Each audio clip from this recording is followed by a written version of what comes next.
All right. Hello, this is Yujin Tang. I'm coming from Fargo, North Dakota this time. We're at North Dakota State University, and I'm sitting with Ambrosia Yellowbird, and she is a climate activist here.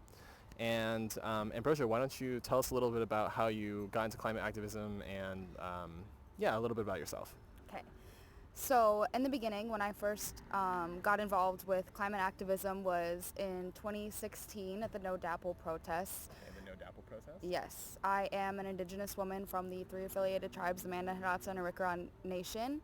And I noticed that there was several disparities in the indigenous communities with our not only availability to natural resources, but just to have the right and to say what happens to our natural resources.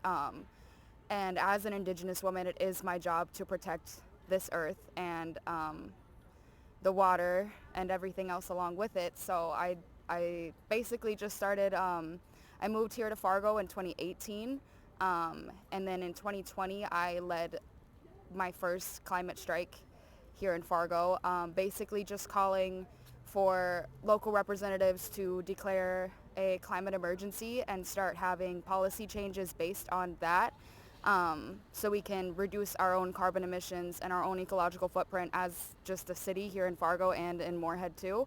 And then we did the same thing about a month ago. About a month ago? Yeah, we had our second annual climate strike in correlation with Fridays for Futures. And What is Fridays for Futures?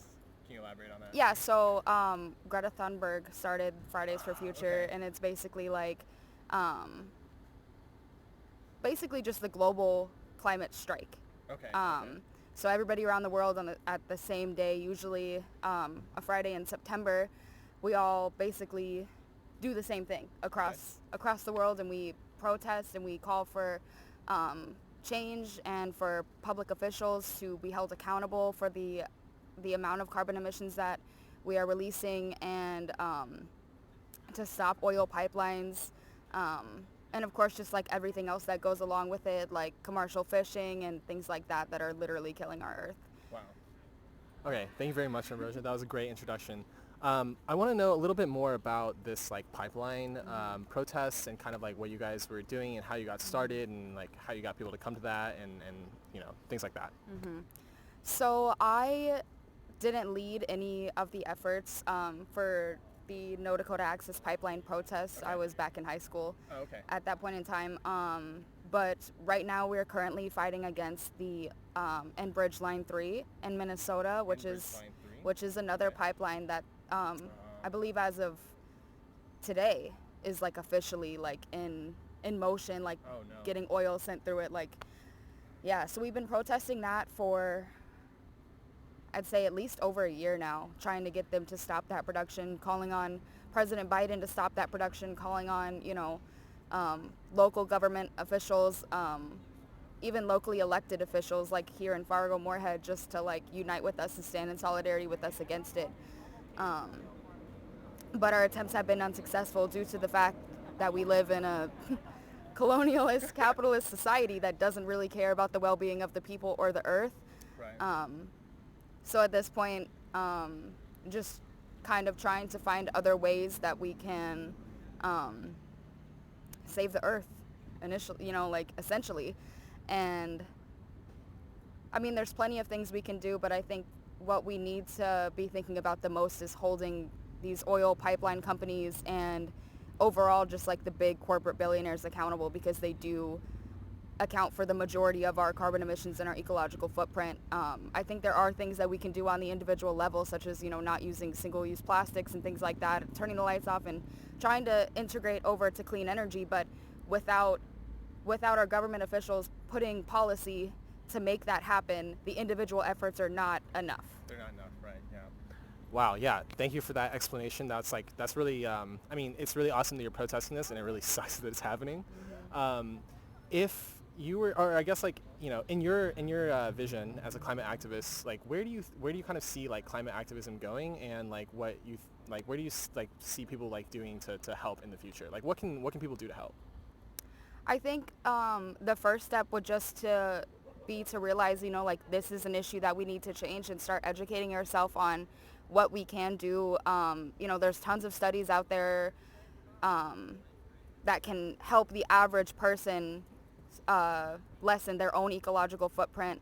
I think here at the local level, we have continuously filled like city hall meetings and pushed so that local electives know that we are voting members of society and that this is what we want. I think on a larger scale, like just as young people, we need to get involved in politics because there's essentially no other way to fix these issues. If we keep voting people in that are promising us, like Biden, that we're going to have all these meetings about climate change and that we're going to, stop our carbon emissions and switch over to clean energy within the next however many years, like it needs to happen today. We need to get serious about the way that we're living on this earth because it's not sustainable. So yeah, essentially I think people just need to get educated and then get involved and find different ways to get involved. Everybody has their own niches. I am an activist. I like to organize. I like to connect people with other people and, find different routes of getting out information. But yeah. Yeah. Awesome. That's awesome, Ambrosia. So if there's one thing that anybody who's watching this could do to help reduce, carbon emissions or fight climate change, what do you think that would be? Personally, I would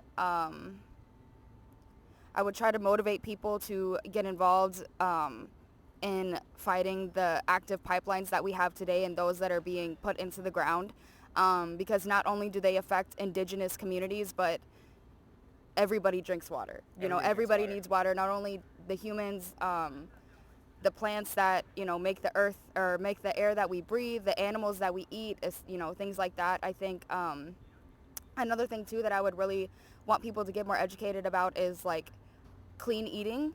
Clean eating? Yeah, so like factory farms and, commercial fishing are detrimentally killing our earth.